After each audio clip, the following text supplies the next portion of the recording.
Salam sejahtera Malaysia. Daim Zainuddin memang dalam bahaya besar sekarang. Daim Zainuddin boleh dipenjara. Tahukah anda Daim Zainuddin berdepan, malah besar sungguh kemungkinannya. Mungkin pada pendapat saya lah, sebab saya ni orang kampung, tidak pandai undang-undang, kan, tidak pandai undang-undang. Tapi ketara sangatlah Daim Zainuddin yang didakwa kerana telah gagal mematuhi notis mengisytiharkan harta. Dengan dia tidak isytiharkan satu akaun bank, itu masih okey lagi lah, boleh tutup sebelah mata. 7 kenderaan mewah pun masih boleh tutup mata. Tapi kalau 38 syarikat 38 syarikat yang mana beliau tidak isytiharkan, dan paling hebat daripada semua yang hebat itu 25 hartanah, semuanya gila-gila punya mahal. Semuanya memang tiadalah harga 10,000, tidak. Tapi menurut pendakwaan itu, beliau gagal mengikut notis. Kerana itu Daim Zainuddin sekarang berdepan dengan risiko kena penjara 5 tahun. Daim Zainuddin sekarang berapa umur? 85 tahun. Dan dia tidak sihat macam Mahathir. Mahathir masih sibuk jalan sana jalan sini, sibuk sana sibuk sini, menyibuk sana menyibuk sini.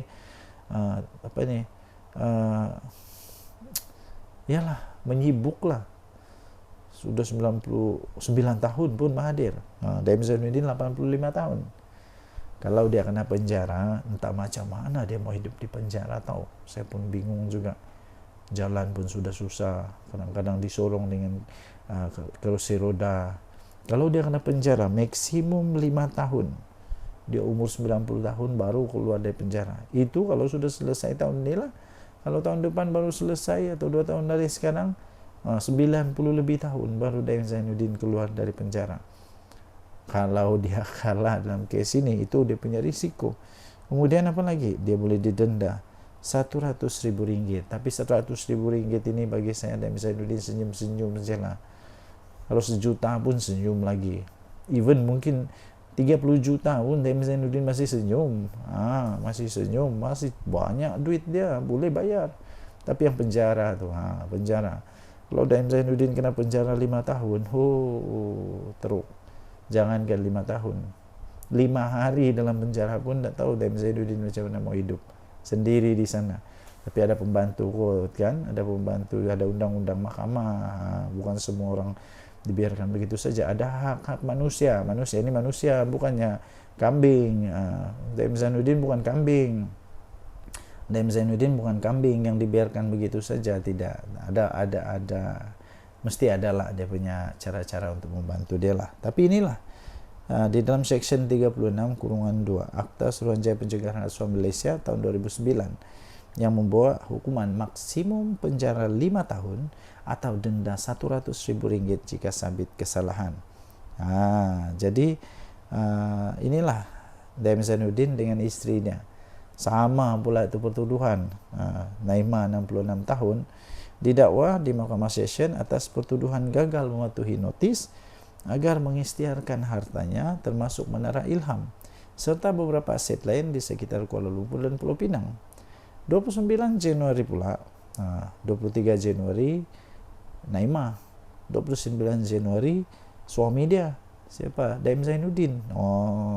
Tak lama tu, berapa hari saja, 6 hari saja. 23 hari bulan isteri, 29 hari bulan suami isteri dua-dua kalau masuk penjara. Romantik. Okey, jadi kita harap ada keadilan lah untuk dua-dua mereka ini. Kalau salah, biarlah mereka salah. Kalau mereka perlu dihukum penjara, hukum sajalah untuk pengajaran, supaya jangan buat macam begitu. Denyut nadi suara rakyat bergema di channel ini. Jangan lupa tekan butang subscribe, like dan share.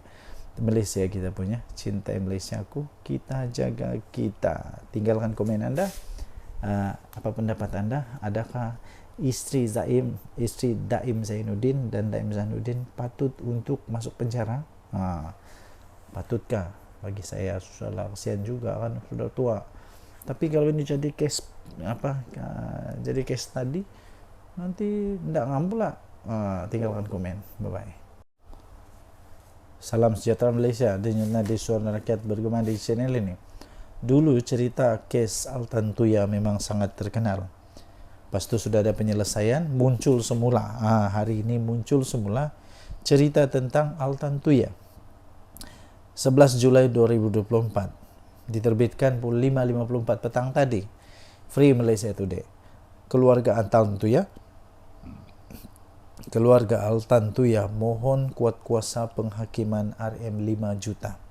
Permohonan itu ditentang oleh kerajaan yang memohon penghakiman pada tahun 2022 itu digantung pelaksanaannya.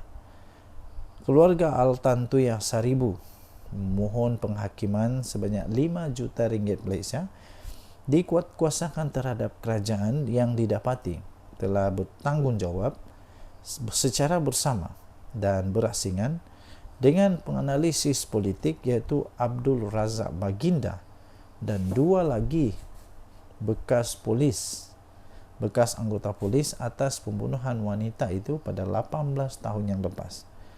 Dalam permohonan yang telah difailkan bulan lepas, keluarga itu meminta Mahkamah Tinggi Shah Alam untuk mengeluarkan perakuan di bawah Seksyen 33.1 Akta Prosiding Kerajaan 1956. Mereka juga memohon untuk kerajaan membayar faedah sebanyak 4.25 juta lagi, jumlah terakruh sejak saman difailkan pada tahun 2007 dan kos RM25,000 seperti yang telah dianugerahkan oleh Hakim Perbicaraan Wazir Alam Maidin Merah pada 16 Disember 2022. Permohonan itu disokong oleh afidavit yang ditandatangani oleh Peguam Sanjit Kaur Deo. Sanjit berkata kerajaan memfailkan afidavit awal bulan ini untuk menentang permohonan itu. Kerajaan juga memfailkan permohonan menggantung pelaksanaan penghakiman sehingga permohonan penguatkuasaan selesai, katanya. Beliau berkata tindakan pelaksanaan ini juga akan dimulakan dengan Razak yang tidak memohon penggantungan penghakiman. Sanjit berkata ibu bapa Altan Tuya Saribu Setev dan Altan Setetseg Sanja dan anaknya Mugun Sagai memfailkan permohonan itu kerana tiada kemajuan dalam perundingan penyelesaian dengan Putrajaya berhubung pembayaran jumlah yang perlu dibayar mengikut penghakiman. Kerajaan dan Razak mengaku menjalinkan hubungan dengan Altan Tuya telah membuat rayuan terhadap kuantum dan liability. Sementara itu, keluarga Altan Tuya memfailkan rayuan balas untuk mendapatkan pampasan lebih tinggi. Altan Tuya telah ditembak di kepala di sebuah hutan di Puncak Alam sebelum mayatnya diletupkan pada tahun 2006 yang lalu. Bekas anggota polis Azilah Hadri dan Sirul Azhar Umar didapati bersalah dan dijatuhi hukuman mati atas pembunuhannya. Razak, bekas pembantu kepada Timbalan Perdana Menteri pada ketika itu, iaitu Najib Razak, didakwa telah bersubhat dengan Azilah dan Sirul tetapi dibebaskan tanpa dipanggil membela diri. Sirul yang dibebaskan daripada tahanan imigresen di Australia pada tahun lepas kini menetap di Canberra dan Azilah banduan akhir di penjara Kajang tidak mencabar saman keluarga itu. Dalam penghakiman bertulisnya yang dikeluarkan pada minggu lepas, Wazir berkata beliau terpaksa menunggu inferens bertentangan berhubung Razak selepas beliau memilih untuk tidak memberi keterangan secara bersumpah atau membayar saksi dalam prosiding saman itu. Wazir berkata Sirul dan Azira juga mengaku pada beberapa pegawai polis bahawa mereka telah menyebabkan kematian Altan Tuya dengan menembaknya menggunakan senjata api, kemudian meletupkan mayatnya dengan bahan letupan gas tentera. Beliau berkata, kelakuan Razak sebelum dan selepas kematian mangsa menimbulkan inferens yang tidak dapat ditolak bahawa dia bersubahat dengan anggota-anggota polis tersebut. Katanya Sirul dan Azilah tidak mempunyai alasan sendiri untuk membunuh Al-Tantuya. Denyut nadi suara rakyat bergema di channel ini. Jangan lupa untuk tekan butang subscribe, like dan share. Malaysia kita punya, cintai Malaysiaku, kita jaga kita. Sila tinggalkan komen Anda. Kita jumpa lagi. Salam sejahtera Malaysia. Bye-bye. Salam sejahtera Malaysia. Giliran bersatu kena saman. Bersatu kena saman. Siapa yang saman? Orang dia sendiri, tahu. Bekas orang dia sendiri, orang kanan dia sendiri. Saman bersatu. Nah, inikah kehebatan bersatu? Suhaili menyaman bersatu. Dan mohon pengisytiharan bahawa pemecatan kepada beliau itu adalah tidak sah. Ahli Parlimen Labuan ini telah memfailkan saman itu menerusi Tuan Feroz Julian pada 1 Julai lepas di Mahkamah Tinggi Shah Alam. Ahli Parlimen Labuan Suhaili Abdul Rahman disahkan telah pun memfailkan saman terhadap bersatu bagi menuntut pengisytiharan bahawa pemecatan keahlian beliau daripada parti itu adalah tidak sah dan menyalahi undang-undang. Beliau memfailkan saman itu menerusi Tuan Feroz Julian 1 Julai lepas di Mahkamah Tinggi Shah Alam dan menamakan Muhammad Suhaimi Yahya sebagai defendant. Nasib baik bukan Mehdi Yassin. Ialah apa kena mengena dengan Mehdi Yassin pula kan. Pernyataan tuntutan Suhaili itu Beliau menyebut pada 2 November tahun 2023, Lembaga Berdisiplin Bersatu telah pun mengemukakan surat memaklumkan pertuduhan telah dibuat terhadap beliau atas dakwaan beliau telah melanggar artikel 22.1 F dalam perlembagaan parti. Beliau berkata, surat itu memaklumkan bahawa satu laporan telah dibuat berhubung kenyataan akhbarnya yang menyokong Perdana Menteri Datuk Seri Anwar Ibrahim. Suhaili berkata pada 3 November tahun 2023, beliau telah menulis surat pun kepada lembaga disiplin untuk menjelaskan bahawa kenyataan itu dibuat kerana kegagalan parti untuk menyediakan dana untuk membantu rakyat di Labuan. Beliau mendakwa, walaupun telah memberikan penjelasan yang munasabah, lembaga disiplin itu secara salah di sisi undang-undang dan tidak rasional, yang telah memutuskan untuk menggantung keahliannya selama 6 tahun. Selama 6 tahun pada 7 November tahun 2023. Susulan daripada itu, Suhaili berkata, beliau menyaman parti itu melalui Setiausaha Agung Bersatu sendiri, Hamzah Zainuddin, di Mahkamah Tinggi Kota Kinabalu pada 19 Disember tahun 2023. Namun kes tersebut telah dibatalkan selepas mahkamah berkenaan memutuskan ianya perlu difailkan di Mahkamah Tinggi Malaya. Pada 17 Mei lepas, Suhaili mendakwa menerima surat daripada Setiausaha Agung memaklumkan bahawa beliau telah dipecat secara automatik atas alasan telah memfailkan saman terhadap parti itu berdasarkan artikel 10.2.6 Perlembagaan Bersatu. Susulan daripada pemecatan saya itu katanya, Setiausaha Agung turut menyatakan bahawa saya bukan lagi seorang ahli parti dan oleh itu kerusi parlimen saya hendaklah dikosongkan, katanya dalam kenyataan itu. Jadi ini pening kepala sudah ni.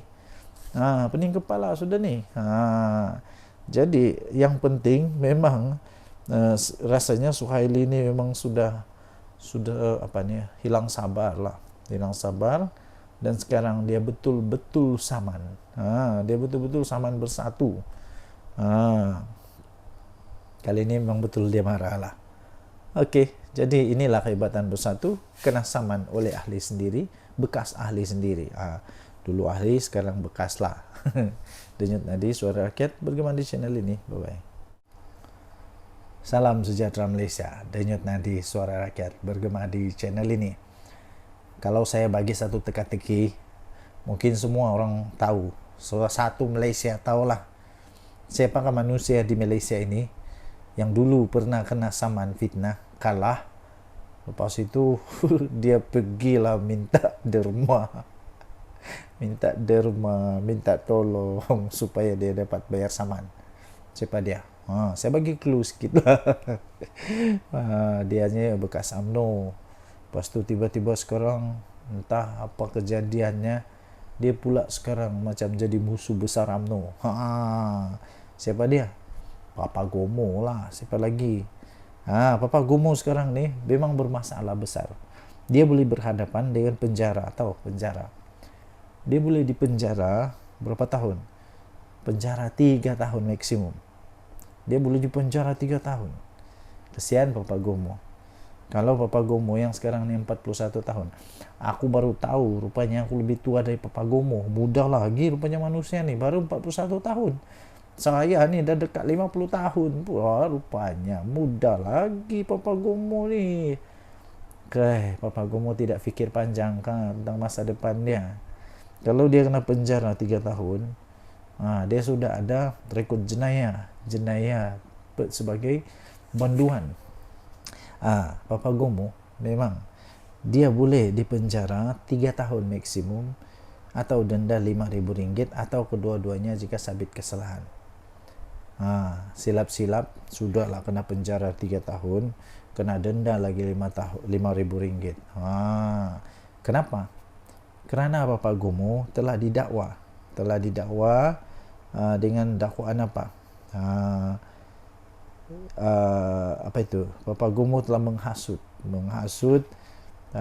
menghasut berkaitan dengan isu pemilik KK Supermart dan N Superstore Sdn Bhd terhadap Sultan Ibrahim, yang menghadap Sultan Ibrahim. Kita tahu ceritanya. Dulu ada satu isu itu jadi isu yang panas, isu yang menjadi akhirnya sangat-sangat panas. Akhirnya yang di Pertuan Agong campur rasanya di Pertuan Agong terpaksa untuk dirayu oleh pemilik KK Supermart and Superstore Sdn Bhd ini untuk dia minta ampun, merafak sembah minta ampun. Yalah, takkanlah pemilik KK Supermart ni jumpa dia orang pula, takkan dia jumpa Papa Gomo pula. Mestilah dia minta ampun, minta maaf kepada wakil tertinggi agama Islam Malaysia, iaitu di Pertuan Agong. Jadi kerana itu dia itu Papa Gomo didakwa menerbitkan kenyataan yang bersifat menghasut. Hairan jugalah, Papa Gomo kena. Lepas tu siapa lagi? Che Gubran pun kena. Siapa lagi? Entahlah siapa lagi lepas ni. Jadi anda rasa adakah Papa Gomo akan menang atau kalah? Kalau dia menang, macam mana dia boleh menang? Kalau dia kalah, kenapa dia kalah? Kalau dia kalah, yalah, kalau dia kalah dan kena denda RM5,000, mungkin Papa Gomo hanya senyum-senyum je. Senangnya RM5,000. Tapi kalau kena penjara, ambil kau akan jadi ada rekod jenayah sebagai banduan. Mungkin banduan Papa Gomo jadi banduan apa tu? Banduan hebat VIP. Dapat makan roti percuma. Denyut nadi suara rakyat bergema di channel ini. Jangan lupa tekan butang subscribe, like dan share. Bye bye. Salam sejahtera Malaysia. Denyut nadi suara rakyat bergema di channel ini. Apa pula perkembangan terkini untuk Che Gubard yang memang terkenal sekarang ini kerana beliau dapat pelbagai cara untuk diperkenalkan. Okey. Jadi banyaklah cara untuk saya perkenalkan dia. Tapi salah satunya cara untuk kita mengenal dia ialah yang sekarang ini dihadapkan ke mahkamah kerana kes menghasut. Kes menghasut. Dalam banyak-banyak cara untuk kita memperkenalkan diri kepada orang, paling tak seronok adalah yang diperkenalkan kerana ada kes mahkamah. Tapi apa boleh buat? Itulah realiti dia. Ini perkembangan terbaru untuk kes hasutan. Kes hasutan Cikgu Bard 26 November ini. Badrul Hisham Saharin berdepan pertuduhan menghasut yang akan merosakkan nama baik yang di-Pertuan Agong Sultan Ibrahim di Facebook. Paling hebat lah, ini pengenalan paling hebat. Sudahlah kalau diperkenalkan Cikgu Bard yang didakwa di mahkamah kerana menghasut. Paling hebat lagi, tahu tak siapa? Kamu tahukah siapa yang dia hasut? Yang dia cuba untuk hasut, yang dia didakwa cuba untuk hasut adalah yang di Pertuan Agong. Waduh, macam mana lah ada manusia begini ni. Tapi masih belum ada keputusan. Cuma pada 26 November ini kita dengarlah perbicaraan kes Badrul Hisham atau Cikgu Bard yang berdepan pertuduhan telah menghasut yang akan merosakkan nama baik siapa? Yang di Pertuan Agong. Hairan jugalah, sejak kebelakangan ni banyak sungguh manusia di Malaysia ni yang memang seolah-olah sudah lupa. Sudah lupa bahawa kita menganggap raja-raja kita ni berdaulat. Tapi sekarang bukan main lagi. Siap ada kena dakwa hasutan, menghasut di Pertuan Agong lagi di mahkamah. Siapa dia? Cikgu Bard yang menghasut di Pertuan Agong, yang boleh menyebabkan merosakkan nama baik yang di Pertuan Agong Sultan Ibrahim di laman Facebook miliknya yang bermula 26 November di Mahkamah Seksyen pada hari ini. Pada pendapat anda, bolehkah Cikgu Bard kalahkan mahkamah? Bolehkah Cikgu Bard menang dalam kes hasutan ini? Ingat, yang dia mau lawan ini bukan calang-calang. Yang dia hasut ini bukan orang kampung saya. Ini yang dihasut yang di Pertuan Agong. Jadi yang hakim nanti ni, Hakim Siti Aminah Ghazali menetapkan tarikh perbicaraan 26 dan 27 November selepas timbalan pendakwa raya Kalmiza Saleh memaklumkan pihaknya telah menyerahkan dokumen berkaitan kes itu kepada pembelaan. Jadi apakah yang dia bakal hadapi Badrul Hisham, Cikgu Bard, sekarang 45 tahun ini, disiasat apa itu menghasut lepas mengikut perenggan, boleh dihukum di bawah Seksyen 4/1 akta yang sama, iaitu Akta Hasutan 1948, yang membawa hukuman maksimum penjara 3 tahun. 3 tahun maksimum penjara 3 tahun atau denda RM5,000 atau kedua-duanya jika sabit kesalahan. Bertambah lagi lah koleksi nanti. Beliau juga berdepan pertuduhan mengeluarkan fitnah. Dua nih, fitnah, kenyataan fitnah yang merosakkan nama baik yang di Pertuan Agong.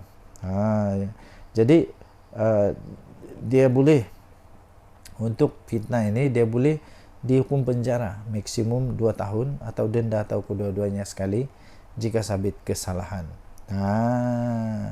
Tuan-tuan dan puan-puan yang dihormati sekalian, apakah nasib Cikgu Bard ini? Terlajak perahu boleh diundur, terlajak kata badan binasa. Masalahnya yang dilajak ini bukan calang-calang, bukan orang biasa. Ini yang kita junjung tinggi nih, raja kita. Apalagi yang di Pertuan Agong pula tuh. Dengan Nadi Suara Rakyat bergema di channel ini. Jangan lupa tinggalkan komen anda. Apa pendapat anda? Adakah Cikgu Bard ini akan masuk penjara atau tidak? Kita tengoklah nanti. Bye.